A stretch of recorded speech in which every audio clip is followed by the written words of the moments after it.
Marvin, quand tu étais sur la ligne de départ, qu'est-ce que tu pensais au sujet de ta course? Tu voulais être plutôt sécurisant ou plutôt agressif? Quand j'étais sur la grille, je pensais à gagner la première manche pour pouvoir être champion du monde dès la première manche.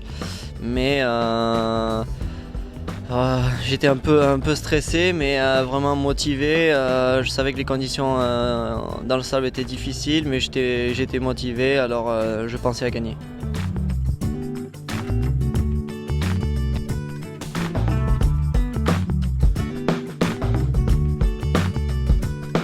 Pendant la première manche, Marvin, qu'est-ce que tu t'es dit dans ta tête?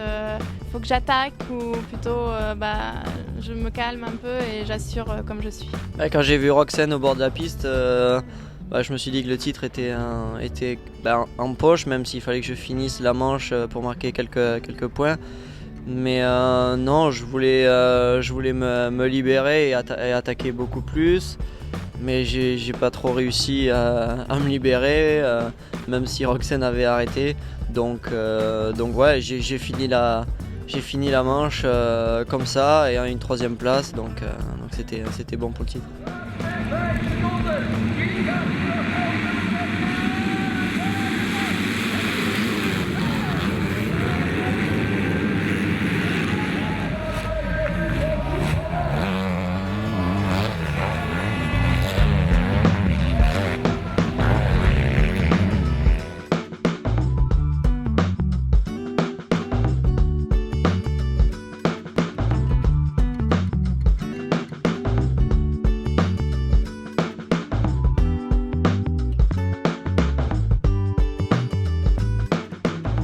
Marvin, quand tu es passé sur la ligne d'arrivée, as-tu réalisé que tu étais champion du monde? Qu'est-ce que tu as vraiment pensé au fond de toi?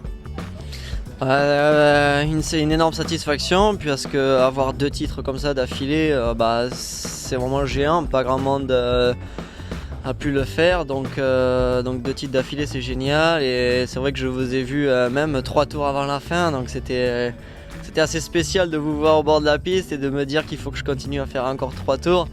Mais c'est vrai que quand je suis arrivé, vraiment au fond de moi, j'étais un petit peu déçu parce que j'avais fini 3e, j'avais pas très bien roulé. Ken Roczen avait cassé sa moto, donc mais bon, le championnat est très long, alors si je suis champion du monde, c'est que j'ai très bien roulé tout le long du championnat. Donc c'est vrai que j'étais vraiment très content et satisfait de voir tous les photographes, mais surtout tous les gens qui sont autour de moi et qui m'aident, le staff KTM et tout ça. Et donc voilà, on a célébré tout ça.